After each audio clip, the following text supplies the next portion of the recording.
La Commission électorale nationale indépendante, c'est une institution permanente, indépendante, qui jouit donc d'une certaine autonomie de fonction, de fonctionnement et puis d'organisation véritablement. Et donc, vous avez une institution comme ça qui joue un rôle central dans le cadre donc de l'organisation des différentes élections, notamment les élections municipales qui sont annoncées se tenir cette année. Et une commission électorale nationale indépendante qui est en place depuis plus de 3 ans déjà, donc qui est en place depuis 2022, alors que quand vous prenez le code électoral en son article 20 qui dit que les membres de la CENI sont élus pour un mandat d'un an renouvelable. Parce que quand vous prenez la composition de la CENI est composée de 17 membres. Vous avez 7 membres qui sont consacrés à la majorité parlementaire, 7 autres membres qui sont consacrés à la majorité de l'opposition, à l'opposition parlementaire, à l'opposition extra-parlementaire, et puis vous avez 2 représentants donc de la société civile et puis un représentant de l'administration. Donc vous avez au total 17 membres qui incarnent cette institution-là en termes d'organisation et de supervision donc des élections de façon globale, donc des consultations électorales et référendaires. Donc ça cause un problème parce qu'en réalité, quand vous avez des tests qui stipulent que l'institution qui est chargée d'organiser, de superviser les élections doit être renouvelée après 1 an de mandat des personnes qui animent cette institution-là. Je pense que l'idéal, c'est-à-dire que lorsque vous êtes dans un pays de droit, lorsque vous êtes dans un pays qui aspire à renforcer sa démocratie, et lorsque vous voulez à ce que tous les acteurs épousent à l'unanimité le processus électoral, je pense que la moindre des choses, c'est de faire en sorte que les différents tests et lois de la République soient respectés. C'est-à-dire qu'après 1 an, même si vous voulez reconduire les mêmes personnes au niveau donc de la Commission électorale nationale indépendante, mais que vous puissiez le faire conformément à ce qui a été dicté donc par le législateur togolais. Ça, c'est le premier aspect. Le débat est légitime parce qu'en réalité, lorsque vous avez des institutions qui se renouvellent régulièrement, cela renforce l'efficacité de ces institutions-là, cela renforce la confiance que les citoyens ont en ces institutions-là, mais également la confiance des citoyens donc au processus électoral véritablement. Et cela renforce l'état de droit. Sauf que nous avons remarqué qu'au Togo, à l'image donc de la CENI, vous avez énormément d'institutions qui ne sont pas renouvelées à temps. Vous avez des institutions dont le mandat des membres a expiré depuis longtemps, mais qui sont toujours en place. Et quand vous prenez également l'administration publique, vous vous rendrez compte que, à un certain nombre de responsabilités, à un certain nombre de postes de responsabilité, vous avez des agents de l'État qui sont partis à la retraite depuis un très bon moment. Et vous avez des personnes qui cumulent un certain nombre de fonctions.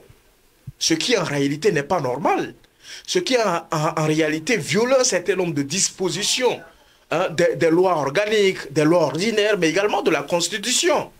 Parce que quand vous avez un pays comme le nôtre, le Togo, qui, en réalité, lorsque vous le projetez à l'échelle internationale, région du monde, vous vous rendrez compte que le Togo, c'est un petit État, une région, c'est un quartier. Ailleurs, c'est véritablement une question de territoire. Et les membres qui sont en place aujourd'hui, qui sont en place depuis 2022 et dont leur mandat est échu depuis plus de 2 ans déjà et qui continuent par exercer donc une fonction qui en réalité ne nous met pas dans une situation de permanence, donc une permanence.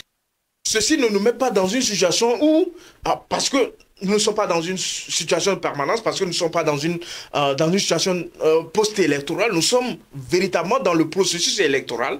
Et ensuite, ceci ne nous met pas dans une situation où ils doivent rester en place jusqu'au renouvellement, parce qu'en réalité, ils ont fait plus de 2 mandats véritablement. Ils ont fait plus de 2 mandats. Ce n'est plus où ils vont rester en place pour quelques mois, ou disons pour quelques semaines, pour que les membres soient renouvelés. Non, là, ils sont en train d'exercer de façon illégale plus de 2 mandats. Donc, ils sont dans une situation irrégulière, dans une situation illégale et dans une situation qui ne permet pas qu'on puisse mettre tous les acteurs concernés par le processus électoral dans une confiance totale véritablement. Et donc, vous avez une CENI dont les démembrements comme la commission électorale locale indépendante, vous avez donc les CELI, dont les ressorts territoriaux demeurent donc les communes, vous avez les comités des listes et cartes, et vous avez les bureaux de vote. Et quand vous prenez l'architecture actuelle de la CENI, c'est-à-dire que les partis politiques, les organisations de la société civile, et puis la représentation donc, de l'organisation qui incarne donc cette institution-là, vous sentirez véritablement dans le cadre de la composition des CELI, dans le cadre de la composition des comités des listes et cartes, dans le cadre de la composition du bureau de vote, ben, cette connotation politique, cette connotation sociétale et puis cette connotation administrative. Et donc, c'est véritablement un débat légitime. Et les gouvernants doivent véritablement faire en sorte que tous les acteurs soient mis en confiance. Parce qu'en réalité, le défi que nous avons, c'est de faire en sorte que les élections que nous organisons antérieurement et les élections que nous organisons à l'avenir, que les élections à l'avenir soient meilleures que les élections antérieures.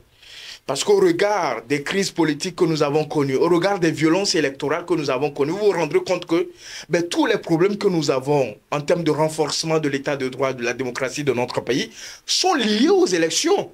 Pourtant, les élections sont censées être un critère important donc, de mesure donc, de la gouvernance de l'État, de mesure de l'état de droit, de mesure de la gouvernance de nos institutions véritablement. Et donc, quand des choses comme ce que nous voyons, le non-renouvellement des institutions, cela a un impact véritablement sur le fonctionnement de ces institutions, cela a un impact sur la méfiance donc, des acteurs concernés par le processus électoral, notamment les acteurs politiques, cela a un impact sur la population qui ne fait plus confiance au processus électoral, qui n'accorde plus une certaine importance à la Commission électorale nationale indépendante. D'ailleurs, quand vous écoutez nos concitoyens, ils n'accordent plus cette confiance-là. Pour eux, l'institution en réalité qui est censée organiser, superviser les différentes consultations électorales et référendaires, n'est pas respectée véritablement. Cette institution-là n'incarne pas ce que les tests et les lois de la République ont prévu. Donc, en réalité, je pense que cela doit pouvoir susciter une réaction donc, des gouvernants, parce qu'en réalité, pour pouvoir renouveler les membres de la CENI, je pense que l'acteur principal dans le cadre donc, de ce renouvellement, c'est l'Assemblée nationale qui doit lancer le processus. C'est vrai, on a écouté il y a de cela quelques semaines le ministre chargé de l'administration territoriale dans le cadre de la réunion du cadre permanent de concertation revenir sur cette question-là, qui est une revendication fondamentale de l'opposition, que la question est en examen et en instance devant l'Assemblée nationale. Je pense qu'on n'a pas besoin d'une certaine examination, on n'a pas besoin de beaucoup de temps pour qu'on puisse renouveler les membres de la CENI. Il suffit que l'Assemblée nationale puisse lancer le processus et que les acteurs concernés dans le cadre donc, de la composition de la CENI puissent remplir toutes les formalités nécessaires et pour qu'on aille à des élections équitables, transparentes et puis acceptées par tous. La proposition, elle est faite d'abord par la Commission électorale nationale indépendante. C'est pour ça, au début, je vous ai expliqué en disant qu'en réalité, la CENI est une institution qui est chargée d'organiser et de superviser. En fait, c'est une commission électorale indépendante véritablement. Parce que c'est elle qui a la lourde charge donc d'organiser ces élections-là. Donc, dans le cas donc de la révision des listes électorales, notamment des dates d'ouverture de clôture, donc de la révision des listes électorales qui est d'ailleurs en cours, c'est la CENI qui a proposé ces dates-là au gouvernement. Et comme dans la mise en œuvre d'un certain nombre de décisions qui sont prises par la CENI, la loi prévoit qu'un certain nombre d'actes réglementaires soient pris un certain nombre d'actes réglementaires soient pris véritablement pour permettre à ce que ces décisions-là s'exécutent véritablement sur le terrain. Et donc, la proposition a été faite par la CENI et le gouvernement a entériné ces dates-là en prenant donc un décret, je pense, à l'issue donc du Conseil des ministres du 1er avril 2025. C'est la CENI qui coordonne sur le terrain la question logistique, donc le déploiement des machines, le déploiement des opérateurs de saisie, donc les OPS, le déploiement d'un certain nombre de techniciens, et également il y a les acteurs politiques également qui participent donc à cette phase donc du processus électoral, notamment en termes de composition des comités des listes et cartes. Donc quand vous prenez la composition, la loi détaille comment les comités, listes et cartes, les CLC doivent être composés. Donc, les représentants de la majorité parlementaire, les représentants de l'opposition parlementaire, l'opposition extra-parlementaire et puis de l'administration. Donc, c'est comme ça les choses fonctionnent véritablement. Et donc, quand vous prenez le décret a été pris, mais en termes de modalité, la CENI a organisé donc, la révision des listes électorales en zone.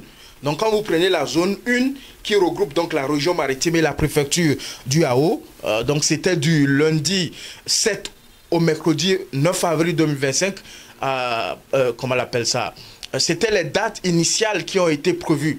Donc il s'est fait que sur le terrain, il y a eu un certain nombre de dysfonctionnements. On aura le temps de revenir dans cet entretien.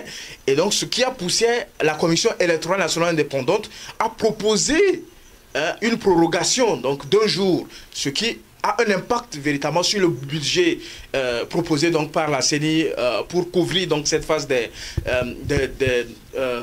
la révision des listes électorales. Donc vous avez la zone 2 qui concerne la région des plateaux et les préfectures de Blita, Soutbo et Chamba qui va démarrer à partir du lundi 14 et au mercredi 16 avril 2025. Justement dans cette zone, on peut s'attendre également que la CENI par rapport à un certain nombre de réalités de terrain et aussi par rapport aux différents retours des acteurs concernés par le processus électoral, notamment les acteurs politiques, qu'on puisse avoir également un jour supplémentaire pour permettre donc aux populations de pouvoir jouir donc de ce droit-là, de s'inscrire sur les listes électorales de leur canton, de leur commune, de leur région, de leur préfecture ou de leur circonscription électorale. Et puis vous avez la zone 3 qui va couvrir donc la région des Savanes, de la Kara, ainsi que la préfecture de Tchaodjo et Mo, ainsi que les préfectures de Tchaodjo et Mo, du lundi 21 au mercredi 23 avril 2025. Nous allons peut-être assister au même scénario donc dans ces deux zones restantes. Et comme vous savez que dans le cas donc de cette révision électorale, ce n'est pas comme ce que nous avons vécu en 2023 où il s'agissait d'un recensement électoral qui permettait d'avoir beaucoup plus de temps, mais également qui permettait à tout le monde de renouveler ses cartes. Ce qui se fait aujourd'hui, c'est que les cartes qui ont été obtenues par les citoyens dans le cadre du recensement électoral de 2023, ces cartes restent toujours valables, elles sont valides véritablement. Cette révision permet par exemple à ceux qui viennent d'avoir 18 ans, révolus après le dernier recensement, comme je l'ai dit en 2023, ou ceux qui auront 18 ans révolus avant la fin donc de la révision des listes électorales, de pouvoir s'inscrire sur les listes électorales, ceux ne disposant pas de carte d'électeur pour n'avoir pas pu se faire recenser en 2023, parce que vous vous rappelez bien, notamment dans la zone 1, il y avait assez de mobilisation, parce qu'en réalité, la population a compris que c'est en participant aux élections, les élections qui demeurent donc un critère primordial en termes de mesure donc de la démocratie, en termes de mesure de la démocratie, de la construction donc de l'état de droit, de pouvoir le faire.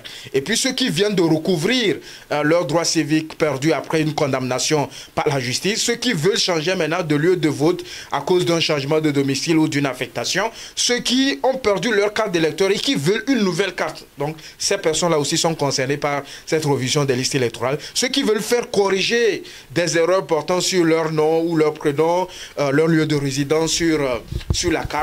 Et puis, vous savez, ceux qui veulent signaler donc le décès d'un proche parent pour qu'il soit radié de la liste électorale, parce que vous savez que sur la liste électorale, il y a des personnes peut-être qui ont voté au cours des élections précédentes, qui ne sont plus en vie. Ben, il faut que la CENI puisse avoir des informations liées donc à la disparition ou au décès de ces personnes-là pour apurer donc ces listes électorales. C'est l'ensemble donc de ces listes des cantons, des communes, des régions, des préfectures, des circonscriptions électorales, qui va constituer ce qu'on appelle la liste générale des listes électorales et qui est appelée encore le fichier électoral.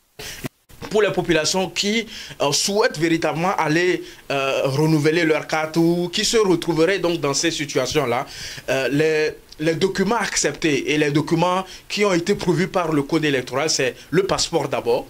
Vous savez que ce n'est pas tout le monde qui possède un passeport aujourd'hui. La carte nationale d'identité, ce n'est pas tout le monde également. Je pense qu'il y a un travail qui est fait dans ce sens-là par les organisations de la société civile. Le livret de pension civile ou militaire, et puis vous avez le livret de famille qui peut également vous servir de preuve afin de vous faire inscrire au niveau donc, des CLC.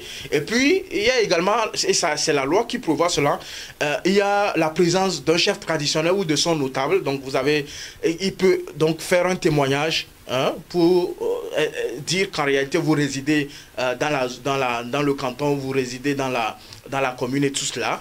Et donc, ces chefs traditionnels et tous et notables là ont un registre auprès donc du ministère chargé de l'administration territoriale. C'est pour ça on dit que la CENI organise cette phase là avec le concours du ministère chargé de l'administration territoriale. Donc vous n'avez qu'à vous déplacer et pouvoir exprimer votre droit, parce que le vote est un droit pour chaque citoyen.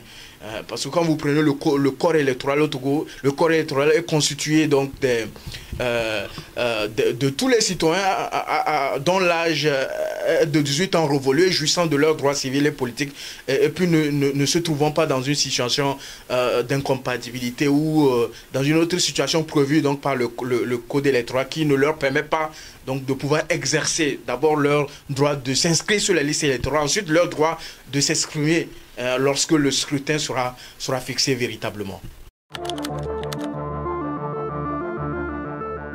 Dans la zone 1, la révision des listes électorales s'est achevée le jeudi 10 avril 2025. Au cours de cette période, nous avons vu une véritable affluence au niveau d'un certain nombre de centres de révision des listes électorales. Nous avons vu une certaine mobilisation des citoyens, comme toujours, dans cette zone-là, qui regorge une grande partie donc, de la population togolaise. Donc vous avez le Grand Lomé, qui concentre donc, principalement la population togolaise, et puis vous avez la région maritime également et un certain nombre un certain nombre de localités qui sont concernées, donc notamment la préfecture du Hao qui est donc concernée donc par cette zone 1.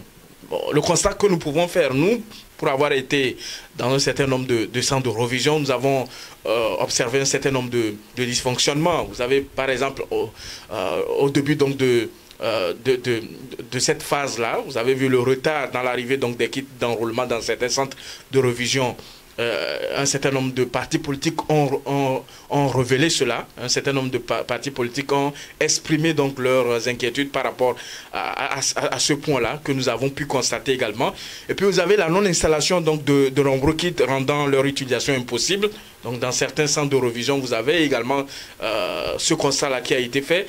Les dysfonctionnements des caméras, donc nécessaires à l'enregistrement de nouveaux électeurs. Bon, ceux qui voulaient avoir donc des duplicata, changer de nom ou changer de lieu de résidence et tout cela, il n'y avait pas de problème.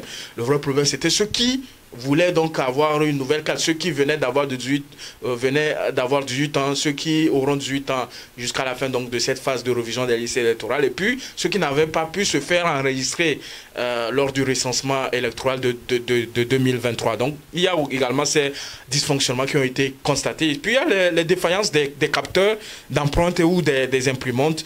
Et puis il y a aussi un autre élément, la lenteur des opérations des OPS, les opérateurs de saisie. Dans certains centres de révision des listes électorales, il y a certains OPS, certains opérateurs de saisie qui véritablement n'ont pas une certaine maîtrise. C'est vrai que la CENI, avant de déployer donc les opérateurs de saisie, a initié une formation accélérée à l'endroit donc de ces OPS-là. Un examen a été organisé et puis à la fin, il y a certains qui ont été retenus pour pouvoir faire le travail sur le terrain. Mais malgré ça, nous avons constaté, parce que vous savez, il y a plus de 6000 opérateurs de saisie qui sont déployés sur le terrain.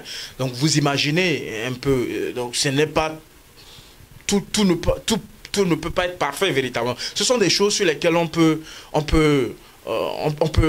revoir véritablement, on peut partir de là pour corriger certaines choses dans les autres zones à venir. Donc l'objectif c'est ça, c'est de faire en sorte que la Commission électorale nationale indépendante, qui est l'organe chargé donc d'organiser, de superviser donc les élections, notamment qui s'occupe donc de cette phase donc du processus électoral, puisse prendre en compte les observations soulevées donc par les acteurs politiques, les acteurs de la société civile, mais également les citoyens ordinaires comme nous, et que la CENI puisse capitaliser sur cela et qu'on puisse améliorer cela dans les autres zones, d'ailleurs même au niveau donc de la zone 2 qui démarre donc le lundi prochain. Donc je pense que c'est important de le faire. Et puis une autre observation, vous savez, le décret qui a été pris par le gouvernement en Conseil des ministres dit que les centres de révision des listes électorales s'ouvrent de 7 heures et ferme à 17 heures. Mais sur le terrain, ce n'est pas le cas. Vous arrivez ailleurs où vous rendez compte que les centres ne sont pas ouverts à 7 heures. Des fois, les centres s'ouvrent à 8 heures, des fois même à 8h30. Et vous avez dans certains centres où les opérateurs de saisie sont pressés de fermer. Et donc, déjà à 16 heures, c'est déjà fini. Alors que ce n'est pas ça. Ça veut dire que ces comportements donc, des opérateurs de saisie sur le terrain violent donc le décret qui a été pris par le Conseil des ministres, qui fixe donc la date d'ouverture et de clôture donc, des révisions électorales. Et puis, ça viole également les actes qui ont été pris par la CENI en termes d'organisation de zones dans le cadre donc, de la révision donc, de ces listes électorales-là. C'est vrai, il y a aussi un autre débat sur le temps qui est accordé donc, à la région maritime et puis principalement au Grand Lomé, qui en réalité, cette zone-là concentre une grande majorité de la population togolaise. Et donc, c'est un débat légitime, c'est véritablement des réactions à prendre véritablement au sérieux. Ce n'est pas seulement des questions politiques, je pense que c'est des questions sociales, c'est des questions d'équité et d'égalité.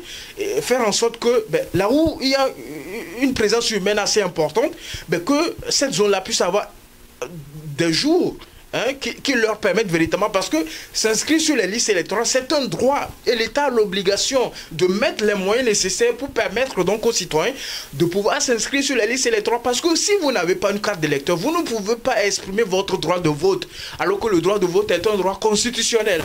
L'État a l'obligation de garantir ce droit-là, de mettre en place tous les moyens nécessaires pour permettre à ce que le maximum de citoyens qui souhaitent véritablement s'inscrire sur les listes électorales et puis exprimer leur droit de vote, mais que ces personnes-là puissent avoir cette possibilité de le faire sans pour autant être confrontées à des difficultés sur le terrain. Et donc c'est un débat légitime. Je pense que c'est un débat qui revient tout le temps lorsqu'il y a des élections au Togo, et je pense que l'État doit prendre au sérieux ces observations soulevées par les acteurs politiques, notamment et également d'autres acteurs de la société civile, et faire en sorte que dans la répartition des jours en termes de zones pour effectuer donc ces opérations-là, que la zone 1 qui concerne donc le Grand Lomé puis la région maritime puisse avoir plusieurs jours supplémentaires que les zones 2 et 3 qui, en réalité, quand vous regardez le dernier recensement général de la population de l'habitat, vous vous rendrez compte que ces zones-là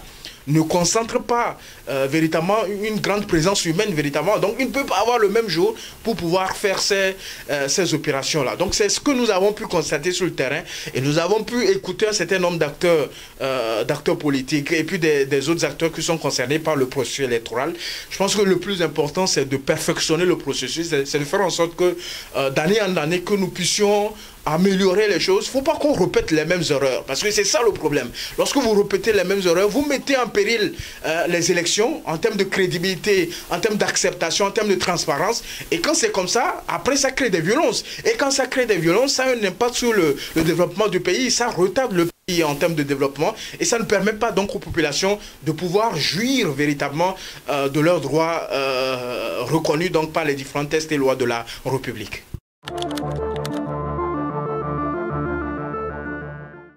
Vous savez que la commune et la région constituent donc le cadre institutionnel de la participation des citoyens à la gestion des affaires locales, et donc c'est ce que prévoit donc le législateur togolais dans le cadre donc de la loi portant décentralisation et liberté locale. Et donc ces élections que nous sommes en train de préparer véritablement avec la Commission électorale nationale indépendante qui a enclenché donc le processus, je pense que ces élections constituent les premières que nous aurons organisées après le basculement du Togo d'un régime présidentiel à un régime parlementaire. Donc après que le Togo ait basculé de la 4e République à la 5e République. Je pense que le premier défi, c'est que nous assisterons donc aux premières élections sous la 5e République, avec un nouveau régime politique véritablement. Et donc c'est le premier défi. Le deuxième défi, c'est que vous vous rendez compte que les premières élections municipales ont eu lieu en 2019, véritablement. Les premières élections municipales ont eu lieu en 2019 et en ce temps-là, nous n'avons pas encore organisé les élections régionales. Alors que quand vous prenez la loi sur la décentralisation et les libertés locales, nous avons deux niveaux de décentralisation. Nous avons les communes et puis nous avons la commune et puis nous avons la région. Et depuis quelques mois déjà nous disposons donc des conseils régionaux. Donc vous avez un conseil régional dans chaque région. Et puis vous avez tout ce qui est lié donc à l'organisation donc de la région qui est effective véritablement. Vous avez un gouverneur, vous avez un président du conseil de région, vous avez un conseil régional. Donc ce sont des instances qui animent donc la vie régionale véritablement. Donc en réalité, nous sommes véritablement maintenant dans la décentralisation avec de niveaux de démocratie locale. C'est-à-dire qu'on permet à ce que, dans le cas donc des élections municipales, que les citoyens, par exemple de la commune Tchadjo 1, c'est-à-dire que tous les citoyens qui sont dans le périmètre ou sur le territoire de Tchadjo 1 puissent élire ceux qui vont animer le conseil municipal. C'est parce que ce sont les conseillers municipaux qui, au cours de leur première session, après la proclamation définitive des résultats, qui vont élire donc le maire est élu parmi les conseillers municipaux. Le maire est avant tout un conseiller municipal. Donc le deuxième défi, c'est que nous allons asseoir véritablement la décentralisation avec les élections régionales qui ont été effectives et maintenant avec les élections communales que nous sommes en train de préparer. La deuxième qui va renforcer. Le troisième défi, c'est que au regard de l'expérience que nous avons eue par le passé, c'est-à-dire que nous étions dans une phase d'apprentissage. Vous avez des maires qui ont tâtonné au cours de leur premier mandat. Vous avez des maires qui ne connaissaient absolument rien sur la question de décentralisation, qui étaient obligés d'aller à l'apprentissage, qui étaient obligés d'aller à l'école de la décentralisation, qui ont fait des erreurs dans le cadre donc, de la gestion des communes, qui ont également eu un certain nombre de résultats véritablement. Mais on se rend compte que toutes les communes sont confrontées à un certain nombre de problèmes, véritablement sur le terrain. Donc, le troisième défi, c'est de faire en sorte que ces élections communales que nous sommes en train d'organiser, ces élections municipales que nous organisons, puissent raffermir donc, cette étape d'apprentissage-là, puisse permettre à ce que ceux qui ont été outillés, à travers la première mandature, à travers le premier mandat, puissent maintenant véritablement répondre aux besoins des populations. Il ne sert à rien d'avoir des communes si ces communes ne sont pas en mesure de répondre aux problèmes quotidiens donc, des populations. Parce que nous avons vu comment les citoyens des différentes communes se plaignent véritablement par rapport à un certain nombre de problèmes dans leur commune véritablement. Et donc c'est parce que dans la mise en œuvre donc, du plan de développement communal et d'un certain nombre de projets, les communes sont limitées. Parce que, et ça c'est une reproche qui est faite dans le cadre donc, de cette politique de décentralisation qui a été définie par le gouvernement en termes de répartition territoriale donc, des communes. Et je pense que aujourd'hui, la majorité des acteurs convergent à ce qu'on puisse fusionner un certain nombre de communes pour permettre à ce que les autorités locales puissent avoir des moyens véritablement pour faire face donc, aux différents problèmes donc, rencontrés dans leurs communes. Parce qu'aujourd'hui, les communes sont limitées. En termes de fonctionnement, il faut des ressources. En termes d'investissement sur un certain nombre de projets communaux, il faut également des ressources. Et là, vous avez que les communes ne sont pas logées à la même... les communes ne sont pas logées au même niveau véritablement. Ils n'ont pas les mêmes sources de revenus, ils n'ont pas les mêmes capacités budgétaires, ils n'ont pas les mêmes ressources véritablement. Et là, Ça crée un problème, malgré que l'État, dans le cadre donc de ce premier mandat, a mis en place ce qu'on peut appeler le fonds des collectivités territoriales, qui consiste donc à appuyer les communes, malgré les roustournes ou malgré ce que l'Office togolais des recettes essaie de partager avec les communes en termes de taxes et impôts, malgré qu'un certain nombre de communes également ont à leur possession un certain nombre de marchés. Les communes sont toujours confrontées à des difficultés sur le terrain. Donc c'est véritablement un autre défi. Et le dernier défi, c'est de faire en sorte que le processus électoral soit inclusif. C'est de faire en sorte que tous les acteurs se retrouvent véritablement dans ce processus-là. Et que les personnes qui animent le processus électoral puissent être d'accord avec tout ce qui se fait. Et la condition fondamentale, la condition sine qua non, c'est que les textes et les lois qui ont prévu un certain nombre de choses qui doivent être faites, doivent être respectées véritablement. Et je pense que quand on fait la somme de tous ces défis-là, nous arriverons véritablement à asseoir dans la durée la décentralisation et à faire en sorte que les populations puissent avoir un créneau pour participer dans la gestion des affaires publiques. Un créneau pour permettre à ce qu'ils puissent dialoguer véritablement avec les communes. Parce qu'on a comme l'impression que les communes que nous avons, c'est les démembrements donc de l'administration publique, c'est les services décentralisés ou déconcentrés donc de l'administration publique, au lieu que ça soit un cadre de participation citoyenne à la gestion des affaires publiques. On a comme l'impression que c'est une administration bis, au fait, c'est une administration déconcentrée. Je pense que nous avons énormément de choses à corriger au cours donc du mandat prochain, et cela commence avec ce processus-là qui est enclenché. Il ne faut pas faire en sorte qu'il y ait des méfiances, il ne faut pas faire en sorte que les gens soient exclus donc, de ce processus. Il ne faut pas donner l'impression comme si on adopte un certain nombre de tests et de lois, mais dans la mise en œuvre, on a du mal à appliquer cela. Cela ne permet pas véritablement d'assurer l'intégrité, l'efficacité de nos institutions, notamment de nos communes. Cela ne permet pas véritablement de renforcer donc la démocratie locale. Cela ne permet pas donc de construire l'état de droit et puis la démocratie que nous sommes en train de faire véritablement.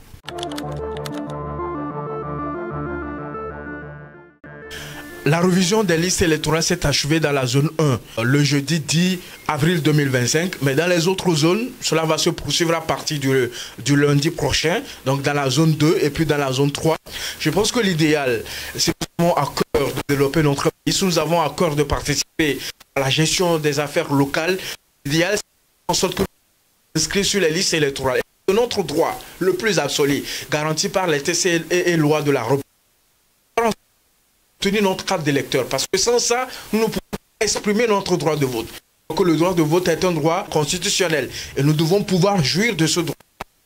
J'invite toutes les populations des zones 2 et zone 3, c'est-à-dire des autres régions, autres que la région maritime, donc la région des plateaux, la région centrale, la région de la Kara et puis la région à ce mouvement vu par le passé. Je pense qu'ils doivent également démontrer un intérêt aux processus électoraux et donc ils doivent pouvoir se mobiliser à aller véritablement chercher un carte d'électeur et puis pour ceux qui viennent d'avoir 18 ans ou qui auront 18 ans dans la semaine à venir, je pense qu'il n'y a pas plus moyen d'exprimer son attachement à la patrie, il n'y a pas plus moyen d'exprimer sa citoyenneté et puis son attachement donc aux valeurs républicaines, aux valeurs démocratiques, parce que les personnes massivement, il doit pouvoir faire un déplacement vers les centres de révision des listes électorales et pouvoir s'inscrire sur les listes de leur canton, de leur commune, de leur préfecture, de leur région. Et donc, nous pourrions